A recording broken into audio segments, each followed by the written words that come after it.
कभी ऐसा लगा है कि आप बस फंस गए हैं? मतलब किसी ऐसी नौकरी में जहां नियम कानून का कोई मतलब ही नहीं, या घर में कोई ऐसी छोटी सी परेशानी जो ठीक ही नहीं हो रही। हाँ, और रोज आपको अंदर ही अंदर खाए जा रही है। बिल्कुल।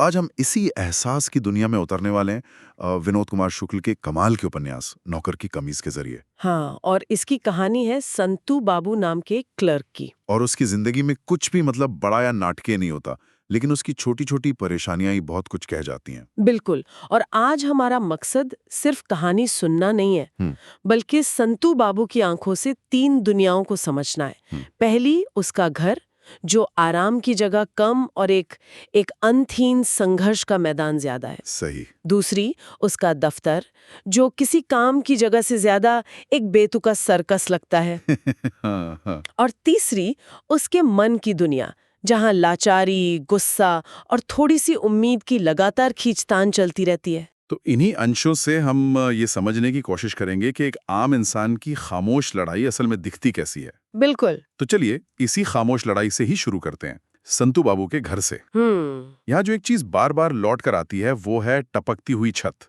हाँ, लगती तो है, लेकिन कहानी में इसका मतलब कहीं ज्यादा गहरा है। अच्छा। कहीं ज्यादा गहरा।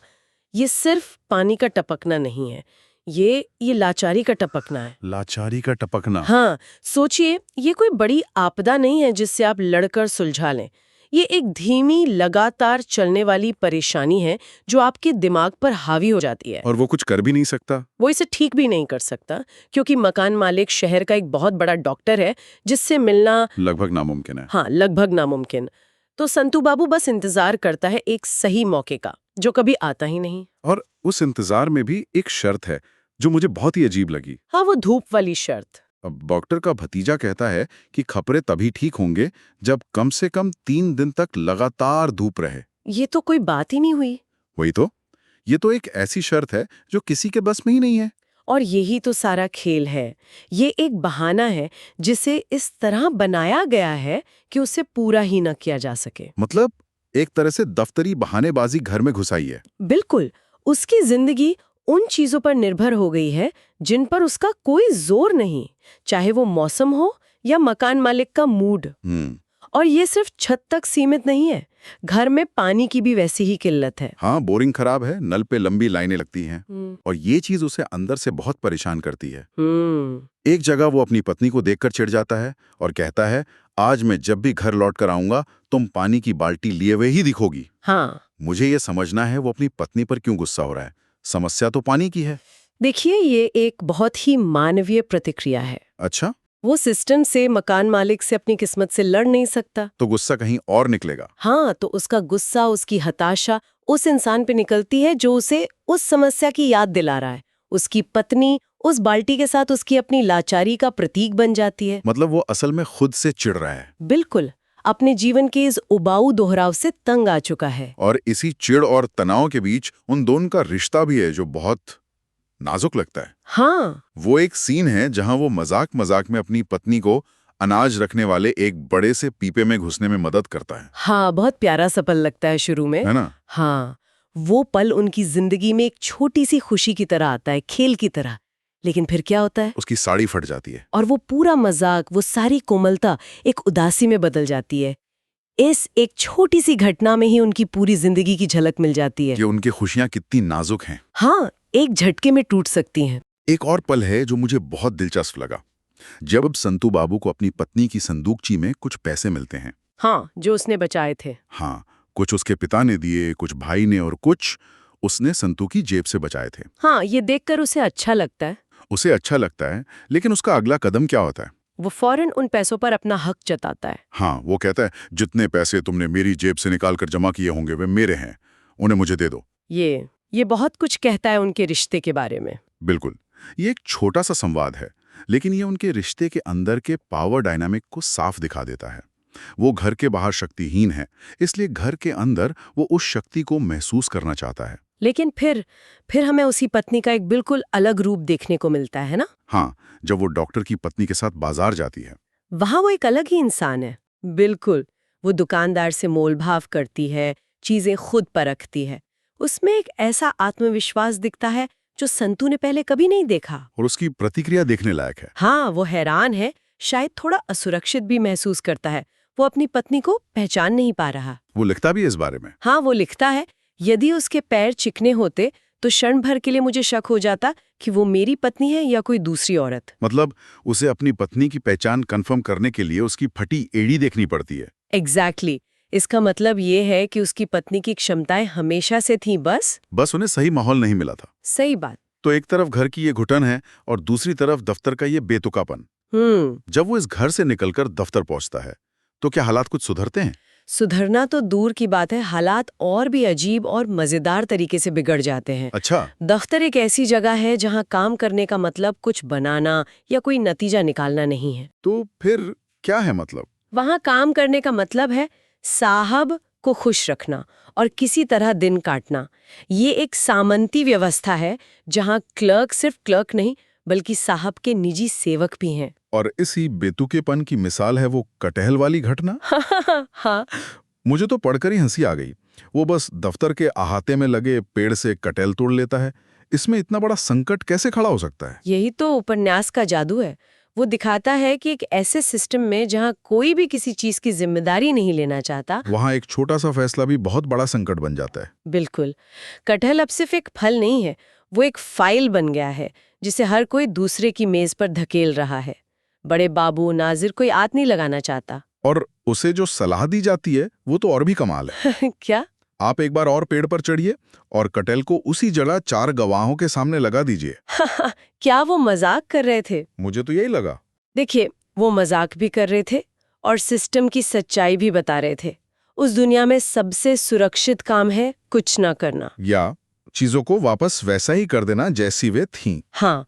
और आखिर में इस बड़े दफ्तरी जंजाल का क्या हल निकलता है? एक ही हल है, इसे साहब के घर पहुंचा दो। एग्जैक्टली। ये सिर्फ व्यंग्य नहीं है, ये इस तरह के किसी भी सिस्टम का एक्सरे है। समस्या को सुलझाया नहीं जाता, उसे ऊपर की ओर तब तक धकेला जाता है जब तक कि वो सत्ता के केंद्र में जाके गायब ना हो जाए। उस समस्या का हल नहीं होता, समस्या का विलय हो जाता है। हाँ, और ये आज भी दुनिया भर के दफ्तरों में होता है ना? सच में। और दफ्तर में सिर्फ यही एक अजीब चीज नहीं है। उस अंगीठी में बैठे हनुमान जी की क्या कहानी है? हाँ, वो अंगीठी में हनुमान जी। वो दफ्तर एक पुराने बंगले में है और वहां की अंगीठी यानी फायर प्लेस में किसी पुराने चपरासी ने सिंदूर लगाकर पत्थर के हनुमान जी स्थापित कर दिए थे। अच्छा। अब वहां दफ्तर बन गया है, लेकिन किसी की हिम्मत नहीं हुई कि उन्हें वहां से हटाएं। क्यों? वो तो एक सरकारी दफ्तर है। कौन पंगा ले? यही तो डर है। हम्म। ये दिखाता है कि आधुनिक नौकरशाही के चमकते हुए दिखावे के नीचे पुरानी मान्यताएं, डर और अंधविश्वास की एक परत हमेशा मौजूद रहती है। तो किसी ने कुछ नहीं किया? नहीं, किसी को नहीं पता कि उन्हें हटाने का नतीजा क्या होगा। तो सबसे आसान रास्ता क्या है? उन पर एक फटी चादर डाल दो और ऐसा दिखावा करो कि वो वहां है ही नहीं। लेकिन सबको पता है कि वो वही है। सबको पता है। तो ठीक है, उसका घर टूट रहा है, उसका दफ्तर एक सर्कस है। ऐसे में कोई इंसान अंदर से कैसा महसूस करेगा? चलिए, अब संतू बाबू के मन की दुनिया में उतरते हैं। उसके मन में एक लावा खौल रहा है, लेकिन वो कभी फटता नहीं है। मतलब? उसका विद्रोह बहुत छोटा और कमजोर है। सब्जी वाले पर चिल्ला देना या मन ही मन डॉक्टर को गालियां दे देना, बस इतना ही? हाँ। उपन्यास की एक लाइन इस पूरी स्थिति को बहुत अच्छे से पकड़ती है। शोषण इतने मामूली तरीके से असर डालता था कि विद्रोह करने की किसी की इच्छा नहीं होती थी। ये बहुत गहरी बात है ना? मतलब कोई बड़ा जुल्म नहीं हो रहा जिसके खिलाफ क्रांति कर दी जाए। ये रोज की छोटी छोटी बातें हैं जो चींटियों की तरह आपको काटती रहती हैं। हाँ, बिल्कुल। उपन्यास में उन्हें जीवन से चिपकी हुई लाल चींटियां कहा गया है। वाव। और अपनी इस लाचारी को समझाने के लिए वो मूंगफली बेचने वाले महावीर को एक मिसाल देता है जो दिल दहला देने वाली है। हाँ, वो कहता है कि उसकी हालत एक ऐसे आदमी जैसी है जो पहाड़ी पर खड़ा है और नीचे तालाब में एक लड़के को डूबते हुए देख रहा है। और वो कुछ कर नहीं सकता। और वो इतना दूर है कि चाहकर भी उसे बचा नहीं सकता। सोचिए, ये कितनी भयानक छवि है। वो अपनी ही जिंदगी के डूबने का तमाशा देख रहा है, एक लाचार दर्शक की तरह। और वो सिर्फ अपनी जिंदगी का ही नहीं, अपने आसपास के समाज का भी बहुत होशियार दर्शक है। हाँ, बहुत बारीकी से देखता है। वो शहर के अलग अलग हिस्सों के फर्क को बहुत अच्छे से नोटिस करता है। सिविल लाइंस के अमीर रिटायर्ड अफसर, सदर बाजार के व्यापारी। और सतनामी मोहल्ले के गरीब मजदूर। बिल्कुल। और वो नौकर बाजार का जिक्र करता है, वो क्या है? वो सुनने में ही बहुत कठोर लगता है। और वो है भी। ये वो जगह है जहाँ मजदूर रोज सुबह काम की तलाश में इकट्ठा होते हैं, और संतू बाबू बताता है कि कैसे मालिक लोग उन्हें दूर से ही देखकर छांट लेते हैं। ठीक वैसे ही जैसे सब्जी खरीदी जाती है। हाँ, वो लिखता है, सब्जियों की पहचान खरीदारों को उतनी अच्छी नहीं थी जितनी मजदूरों की पहचान लोगों को थी। इनको हाथ से टटोलने की जरूरत नहीं पड़ती थी। ये समाज की उस सच्चाई को दिखाता है जिसे हम रोज देखकर भी अनदेखा कर देते हैं। बिल्कुल। इसी समाज में एक और किरदार है जो संतू बाबू से बिल्कुल अलग है, महावीर, जो सड़क पर मूंगफली बेचता है। वो एक आम मूंगफली वाला नहीं लगता। वो इस कहानी का दार्शनिक है। उसके शरीर पर एक रसौली यानी ट्यूमर है, जो एक बहुत बड़ी परेशानी होनी चाहिए। हाँ। लेकिन महावीर ने उसे अपनी ताकत बना लिया है। वो जो कहता है वो अद्भुत है। वो कहता है कि उसके पास 2 दिमाग हैं। हाँ। वो कहता है दूसरा दिमाग रसौली में है। दुनिया बहुत अच्छी है, भविष्य बहुत अच्छा है, खुशहाली की बात सिर के दिमाग से सोचता हूँ, परेशानी रसौली वाले दिमाग से। वाह, उसने अपनी बीमारी को, अपनी सबसे बड़ी कमजोरी को, अपनी सोच को संभालने का एक तरीका बना लिया है। एक दिमाग उम्मीद के लिए, दूसरा परेशानियों के लिए। बिल्कुल। ये मुश्किलों के बावजूद गरिमा के साथ जीने का एक बेहतरीन उदाहरण है, जो संतू बाबू के दफ्तरी जीवन से बिल्कुल उल्टा है। और अब उस प्रतीक पर आते हैं जिसके नाम पर यह पूरा उपन्यास है, नौकर की कमीज। ये सिर्फ एक कमीज की कहानी तो नहीं होगी? बिल्कुल नहीं। ये उसके अपमान और पहचान के खत्म होने की कहानी है। अच्छा। एक दिन उसे साहब के सामने पेश होना है और उसके पास कोई साफ सुथरी कमीज नहीं है। तब उसके सहकर्मी उसे एक सलाह देते हैं, जो सलाह कम और अपमान ज्यादा है। हाँ। वो उसे साहब के पुराने नौकर के लिए सिलवाई गई कमीज पहनने को कहते हैं, जो भाग गया था। सोचकर देखिए, ये सिर्फ एक कपड़ा पहनना नहीं है। ये अपनी पहचान को मिटाकर किसी और की भूमिका को अपना लेना है। और वो भूमिका किसकी है? एक नौकर की। उस कमीज को पहनना इस बात की स्वीकृति है कि वो अब संतू बाबू क्लर्क नहीं रहा। वो उस सिस्टम में सिर्फ एक नौकर है, एक पुर्जा जिसे बदला जा सकता है। ये उसके आत्मसम्मान पर आखिरी हमला है। बिल्कुल। तो अगर हम इन सारी बातों को जोड़कर देखें, टपकती छत, कटहल का संकट और आखिर में ये नौकर की कमीज, तो ये हमें संतू बाबू या उस दौर के बारे में क्या बताती है? ये हमें एक आम आदमी के उस खामोश और गहरे संघर्ष के बारे में बताती है जो एक उदासीन और बेतुके सिस्टम के खिलाफ है। ये कहानी बड़ी बड़ी घटनाओं, क्रांतियों या हीरो वाले कामों की नहीं है। नहीं, ये रोजमर्रा की उन तकलीफों की है जो लाल चींटियों की तरह हमसे चिपकी रहती हैं और धीरे धीरे हमारा खून चूसती हैं। ये उस एहसास की कहानी है जब आपको लगता है कि आपकी जिंदगी आपकी है ही नहीं। बिल्कुल। और उपन्यास के आखिर में एक एहसास है जो मेरे साथ रह गया। जब संतू बाबू शहर छोड़कर जा रहा होता है, तो उसे लगता है कि वो शहर, वो किराए का घर, वो दफ्तर, सब कुछ झूठ था, कभी था ही नहीं। हाँ, और उस झूठ के बीच उसे सिर्फ एक चीज सच्ची लगती है।